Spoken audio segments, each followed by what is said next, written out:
మళ్ళీ మళ్ళీ చెప్తున్నా, పిల్లలు మనల్ని చూసి అన్ని నేర్చుకుంటారు. అర్థమైందా? మన పిల్లలు బూతులు మాట్లాడుతున్నారంటే ఎక్కడి నుంచి వచ్చిన బూతులు? చుట్టూతా ఎవడో ఒక శనిగాడు ఉన్నాడు. ఆడు తాత కావచ్చు, నాన్న కావచ్చు శనిగాడు, లేకపోతే అమ్మమ్మ కావచ్చు శనిగత్తె, అత్త కావచ్చు, మామయ్య కావచ్చు, ఇంకెవడైనా కావచ్చు. వాడి నోటి వెంట నిత్యం ఆ దరిద్రం వస్తా ఉందనుకోండి, కంపు, ఈ పసిబిడ్డ అలా చెవేసేస్తాడు. ఎందుకంటే వాడికి ఇప్పుడు రిక్వైర్మెంట్ ఉంది. ఏ రిక్వైర్మెంట్ ఉంది?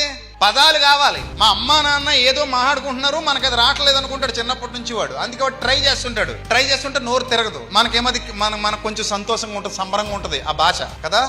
ఆ నోరు తిరక్క ట్రై చేస్తున్నాడు. అది ఒక్కో భాష ట్రై చేస్తూ అమ్మ అంటాడు, భూమ్ అంటాడు, అవ్వ అంటాడు, అది అంటాడు, ఇది అంటాడు. మొత్తం మీద ఏదో మొత్తం మీద నాలుగు తిప్పడానికి మడత ఎడుతుంటాడు. ఈ మడత పెట్టే క్రమంలో ఈ దరిద్రం అంతా వినేస్తాడు. వినేసి మొదలు పెడతాడు. చిన్నప్పుడు ముద్దుగా బూతులు తిడుతుంటే బాగుండొచ్చు మీకు, కానీ పెరిగి పెద్దాక ఆ బూతు మీ మీద ప్రయోగించినప్పుడు మీరు వినలేరు. తల్లిని కొడుకు తిడుతుంటే బాగుంటుందో చూడడానికి?